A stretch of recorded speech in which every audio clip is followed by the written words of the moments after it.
ओम शांति।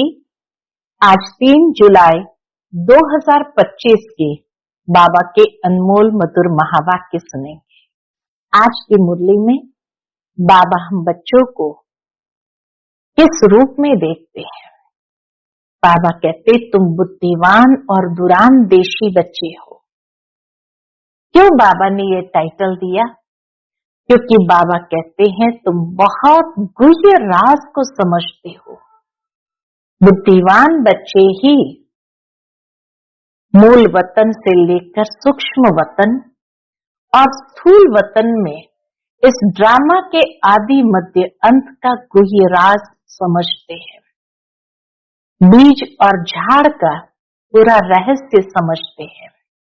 यह भी जानते हैं कि हर आत्मा एक्टर है जिसने ये चोला धारण किया है पार्ट बजाने के लिए। लेकिन एक बात जरूर है कि इस ड्रामा में किसी भी एक्टर का पार्ट बदली नहीं हो सकता है। इसलिए बाबा कहे तुम बच्चों को यह रहस्य सभी को समझाना है।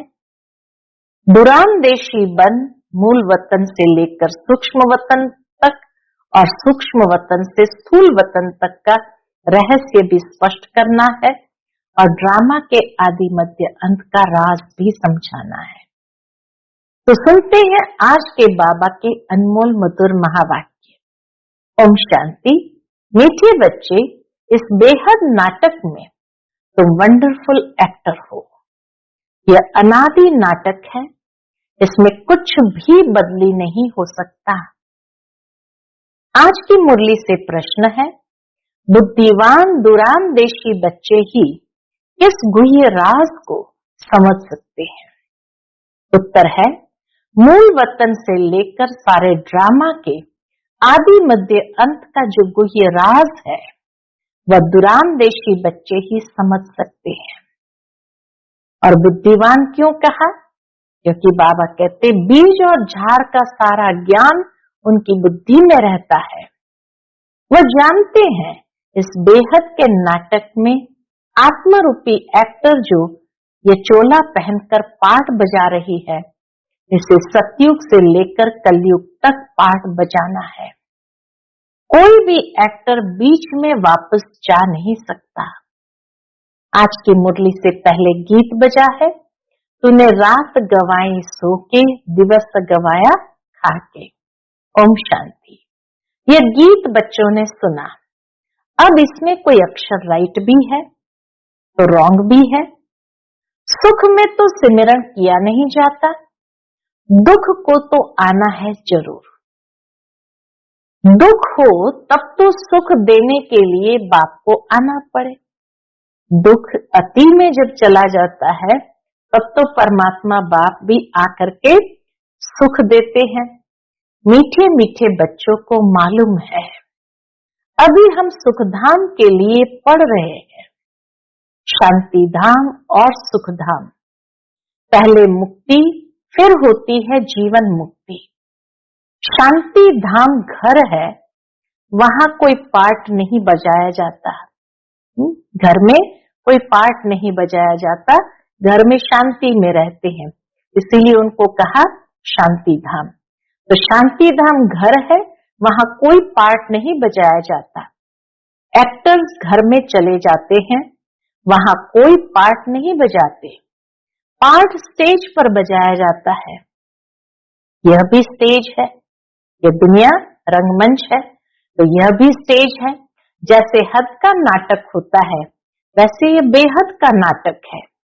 इनके आदि मध्य अंत का राज सिवाय बाप के कोई और समझा न सके। वास्तव में यह यात्रा अथवा युद्ध अक्षर सिर्फ समझाने में काम में लाते हैं। जो ये आध्यात्मिक यात्रा है या युद्ध का मैदान है, ये बाबा कहते समझाने के लिए ही काम में लाते हैं। बाकी इसमें युद्ध आदि कुछ है नहीं। स्थूल में युद्ध की कोई बात नहीं। यात्रा भी अक्षर है, बाकी है तो याद। याद करते करते पावन बन जाएंगे। ये यात्रा पूरी भी यहाँ ही होगी। ये आध्यात्मिक यात्रा भी पूरी यहाँ ही होगी। कहाँ जाना नहीं है। बच्चों को समझाया जाता है पावन बनकर अपने घर जाना है, अपवित्र तो जा न सके। अपने को आत्मा समझना है। पावन बनने के लिए स्वयं को आत्मा समझना है। मुझ आत्मा में सारे चक्र का पार्ट है, अभी वह पार्ट पूरा हुआ है। बाप राय देते हैं बहुत सहज। कौन सी राय देते हैं? मुझे याद करो। बाकी बैठे तो यहाँ ही हो, कहाँ जाते नहीं हो। बाप आकर कहते हैं मुझे याद करो तो तुम पावन बन जाएंगे। युद्ध कोई है नहीं, स्थूल में तो कोई युद्ध है नहीं। अपने को तमो प्रधान से सतो प्रधान बनाना है। माया पर जीत पानी है। बच्चे जानते हैं 84 का चक्र पूरा होना है। भारत सतो प्रधान था, उसमें जरूर मनुष्य ही होंगे। जमीन थोड़ी बदलेगी, जमीन तो यही रहेगी। अभी तुम जानते हो हम सतो प्रधान थे, फिर तमो प्रधान बने, अब फिर सतो प्रधान बनना है। मनुष्य पुकारते भी है कि आकर हमको पतित से पावन बनाओ, परंतु वह कौन है? पावन बनाने वाला कौन है? कैसे आते हैं? कुछ नहीं जानते।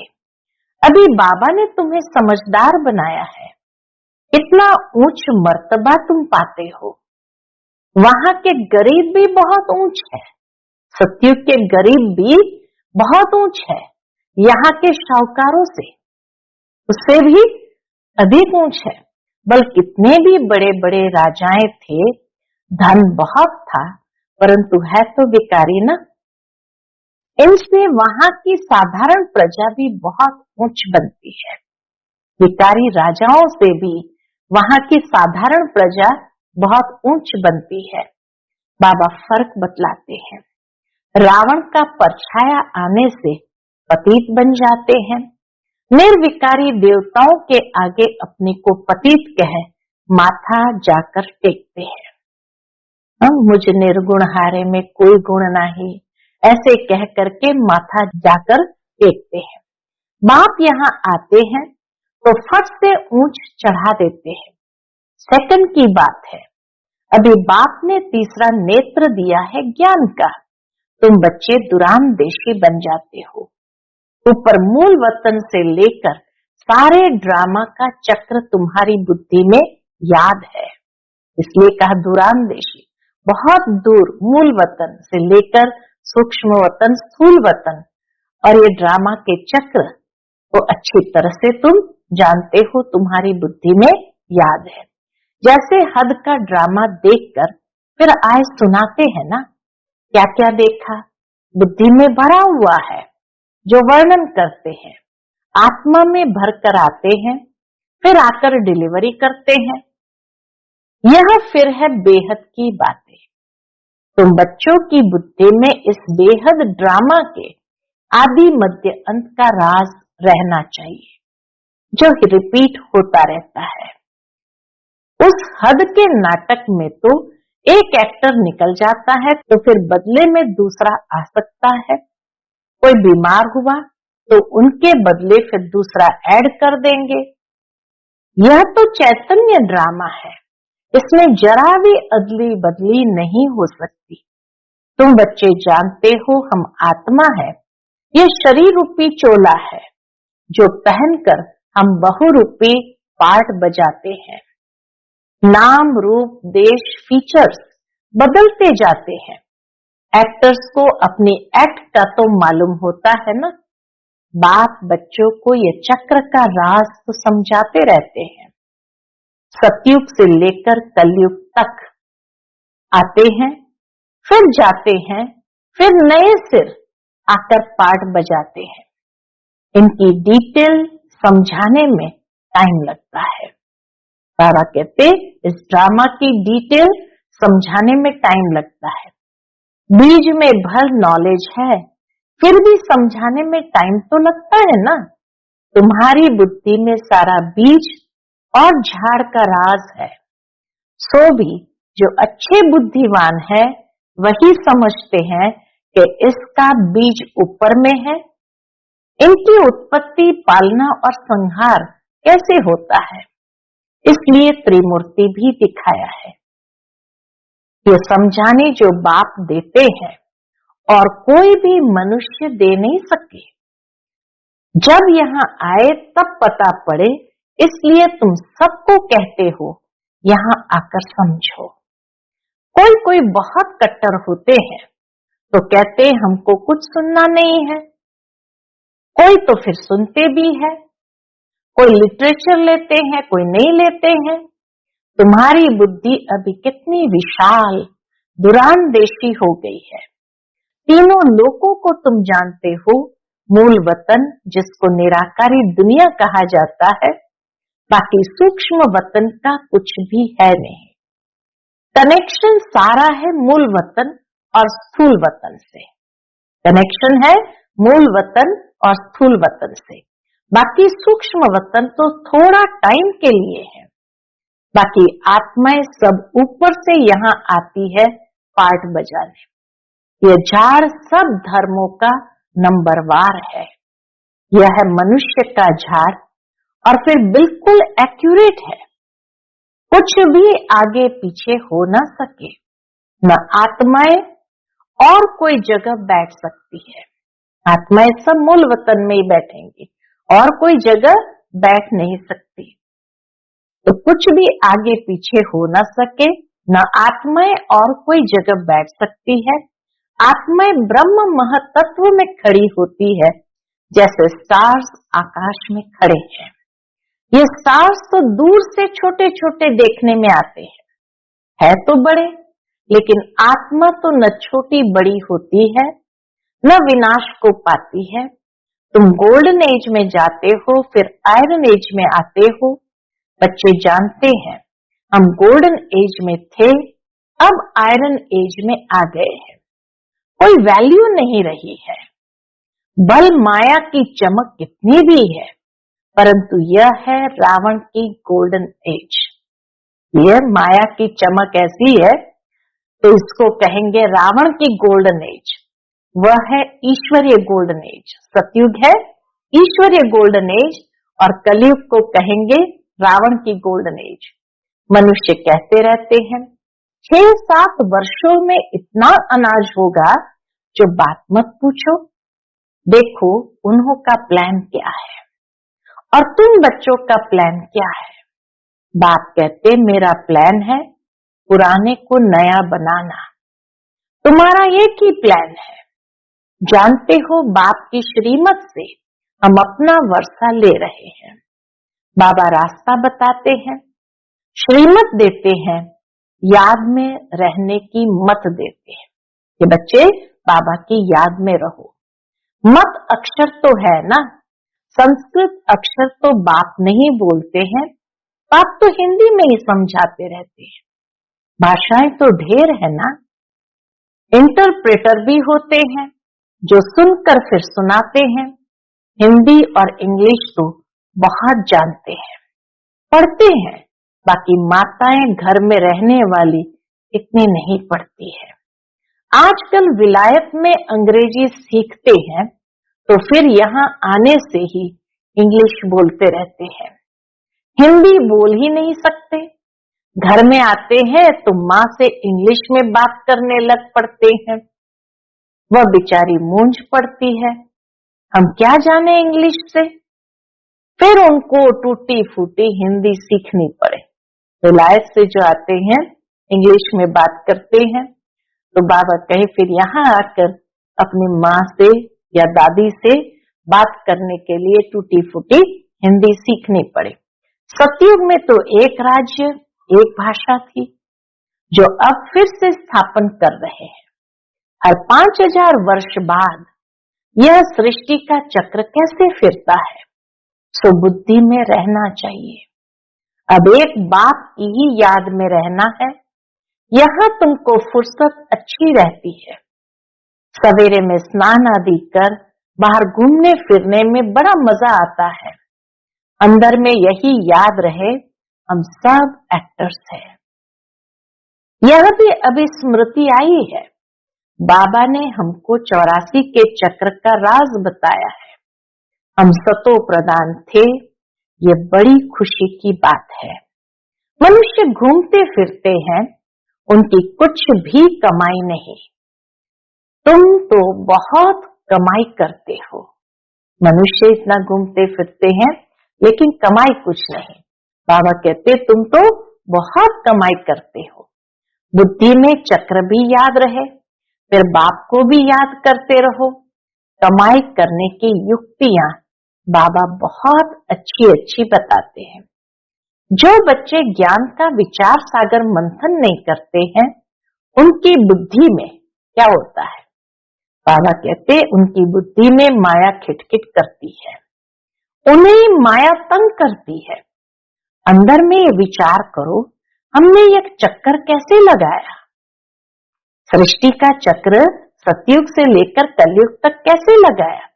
सतयुग में इतने जन्म लिए, फिर नीचे उतरते आए, अब फिर सतो प्रधान बनना है। बाबा ने कहा है मुझे याद करो तो सतो प्रधान बन जाएंगे। चलते फिरते बुद्धि में याद रहे तो माया की खिटखिट समाप्त हो जाएगी। तुम्हारा बहुत बहुत फायदा होगा। बल स्त्री पुरुष साथ जाते हो, हर एक को अपने सिर मेहनत करनी है, अपना ऊंच पद पाने। अकेले में जाने से तो बहुत ही मजा है, अपनी ही धुन में रहेंगे, दूसरा साथ में होगा तो भी बुद्धि इधर उधर जाएगी। है बहुत सहज। बगीचे आदि तो सब जगह है। इंजीनियर होगा तो उनका यही चिंतन चलता रहेगा। बाबा कहते इंजीनियर होगा तो उनका यही चिंतन चलता रहेगा, यहाँ पुल बनानी है, यह करना है। बुद्धि में प्लान आ जाते हैं। तुम भी घर में बैठे हो, फिर भी बुद्धि उस तरफ लगी रहे, चक्र की याद में चलती रहे। ये आदत रखो तो तुम्हारे अंदर यही चिंतन चलता रहे। पढ़ना भी है, धंधा आदि भी करना है, बूढ़े जवान बच्चों आदि सबको पावन बनना है। आत्मा को हक है बाप से वर्षा लेने का। बच्चों को भी छोटेपन में ही ये बीज पड़ जाए तो बहुत अच्छा। आध्यात्मिक विद्या और कोई सिखा न सके। तुम्हारी यह जो आध्यात्मिक विद्या है, यह तुमको बाप ही आकर पढ़ाते हैं। उन स्कूलों में मिलती है जिस्मानी विद्या और वह है शास्त्रों की विद्या। एक है आध्यात्मिक विद्या, दूसरी है स्कूल में पढ़ाई जाने वाली जिस्मानी विद्या और तीसरी है शास्त्रों की विद्या। यह फिर है रूहानी विद्या। आध्यात्मिक विद्या को कहेंगे रूहानी विद्या, जो तुमको भगवान सिखलाते हैं। इनका किसको भी पता नहीं है। इनको कहा ही जाता है स्पिरिचुअल नॉलेज, जो रूह आकर पढ़ाते हैं। उनका और कोई नाम नहीं रखा जा सकता। शिव बाबा का और कोई नाम नहीं रखा जा सकता। ये तो स्वयं बाप आकर पढ़ाते हैं। भगवान वाच है ना, भगवान एक ही बार इस समय आकर समझाते हैं। इसको रूहानी नॉलेज कहा जाता है। वह शास्त्रों की विद्या अलग है। तुमको पता है नॉलेज एक है जिस्मानी कॉलेज आदि की, दूसरी है आध्यात्मिक शास्त्रों की विद्या, तीसरी है ये रूहानी नॉलेज। तीन नॉलेज है। एक है जो स्कूल कॉलेज में जिस्मानी पढ़ाई जाती, दूसरी है शास्त्रों की नॉलेज और तीसरी है ये रूहानी आध्यात्मिक नॉलेज। वह भल कितने भी बड़े बड़े डॉक्टर ऑफ फिलॉसफी है, परंतु उन्हों के पास भी शास्त्र की बातें हैं। तुम्हारी यह नॉलेज बिल्कुल अलग है। ये स्पिरिचुअल नॉलेज जो स्पिरिचुअल फादर सभी आत्माओं का बाप है, वही पढ़ाते हैं। उनकी महिमा है शांति सुख का सागर। कृष्ण की महिमा बिल्कुल अलग है। गुण अवगुण मनुष्य में होते हैं। परमात्मा सर्व गुणों का सागर है। देवताओं में दैवी गुण है और मनुष्य में गुण अवगुण दोनों होते हैं। जो बोलते रहते हैं बाप की महिमा को भी यथार्थ रीति तुम जानते हो। वह तो सिर्फ तोते मुआफिक गाते हैं, अर्थ कुछ भी नहीं जानते। तो बच्चों को बाबा राय देते हैं, अपनी उन्नति कैसे करो। पुरुषार्थ करते रहेंगे तो फिर पक्का होता जाएगा। फिर ऑफिस में काम करने समय भी यह स्मृति आएगी, ईश्वर की स्मृति रहेगी। माया की स्मृति तो आधा कल्प चलती है। अभी बाप यथार्थ रीति बैठ समझाते हैं, अपने को देखो, हम क्या थे, अब क्या बन गए हैं। फिर हमको बाबा ऐसा देवता बनाते हैं। यह भी तुम बच्चे ही नंबरवार पुरुषार्थ अनुसार जानते हो। पहले पहले भारत ही था, भारत में ही बाप भी आते हैं पाठ बजाने। तुम भी आदि सनातन देवी देवता धर्म के हो ना, तुमको पवित्र बनना है, नहीं तो पिछाड़ी में आएंगे, फिर क्या सुख पाएंगे। भक्ति जास्ती नहीं की होगी तो आएंगे नहीं। ज्ञान को समझने के लिए भी भक्ति जास्ती की होनी चाहिए, तभी तो कहा जाता भक्ति का फल है ज्ञान। तो बाबा कहते जिसने भक्ति जास्ती नहीं की होगी वो आएंगे भी नहीं, समझ जाएंगे ये इतना उठाने वाले नहीं है। समझ तो सकते हैं ना, बहुत मेहनत करते हैं, फिर भी कोई विरले निकलते हैं, लेकिन थकना नहीं है। बाबा कहते तुमको सबको पैगाम जरूर देते रहना है, मेहनत तो करनी है, मेहनत बिगर कुछ मिलता थोड़ी है, प्रजा तो बनती रहती है। बाबा बच्चों को उन्नति के लिए युक्ति बताते हैं।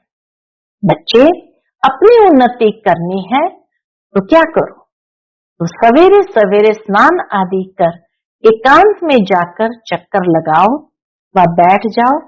तंदुरुस्ती के लिए पैदल करना भी अच्छा है। बाबा भी याद पड़ेगा और ड्रामा का राज भी बुद्धि में रहेगा। कितनी कमाई है, यह है सच्ची कमाई। वह कमाई पूरी हुई, फिर इस कमाई का चिंतन करो। डिफिकल्ट कुछ भी नहीं है। बाबा का देखा हुआ है, सारी जीवन कहानी लिखते हैं। आज इतने बजे उठे, फिर यह किया। समझते हैं पिछाड़ी वाले पढ़कर सीखेंगे। बड़े बड़े मनुष्य की बायोग्राफी पढ़ते हैं ना, बच्चों के लिए लिखते हैं, फिर बच्चे भी घर में ऐसे अच्छे स्वभाव के होते हैं। अभी तुम बच्चों को पुरुषार्थ कर सतो प्रधान बनना है। सतो प्रधान दुनिया का फिर से राज्य लेना है। तुम जानते हो कल्प कल्प हम राज्य लेते हैं और फिर गंवाते हैं। तुम्हारी बुद्धि में ये सब है। यह है नई दुनिया, नए धर्म के लिए नई नॉलेज। इसलिए मीठे मीठे बच्चों को फिर भी समझाते हैं, जल्दी जल्दी पुरुषार्थ करो। शरीर पर भरोसा थोड़ी है। आजकल मौत बहुत इजी हो गया है। वहां अमरलोक में ऐसी मृत्यु कभी होती नहीं है जैसे यहाँ होती। यहाँ तो बैठे बैठे कैसे मर जाते हैं। इसीलिए अपना पुरुषार्थ करते रहो। बैठे बैठे हार्ट अटैक आया और चला गया। इसलिए अपना पुरुषार्थ करते रहो, जमा करते रहो। अच्छा, मीठे मीठे सिक्के लदे बच्चों प्रति माता पिता बाप दादा का याद प्यार और गुड मॉर्निंग। रूहानी बाप की रूहानी बच्चों को नमस्ते। हम सब रूहानी बच्चों की रूहानी माता पिता बाप दादा को याद प्यार, गुड मॉर्निंग और नमस्ते नमस्ते। शुक्रिया बाबा, शुक्रिया।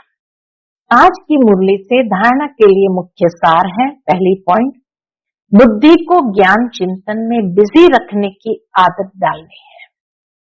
जब भी समय मिले एकांत में जाकर विचार सागर मंथन करना है। बाप को याद कर सच्ची कमाई जमा करनी है। दूसरी पॉइंट, दूरांदेशी बनकर इस बेहद के नाटक को यथार्थ रीति समझना है। सभी पाठधारियों के पाठ को साक्षी होकर देखना है।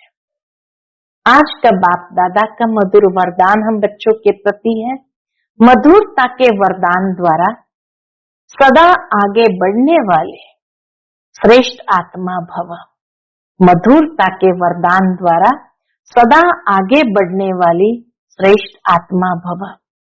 मधुरता ऐसी विशेष धारणा है जो कड़वी धरनी को भी मधुर बना देती है।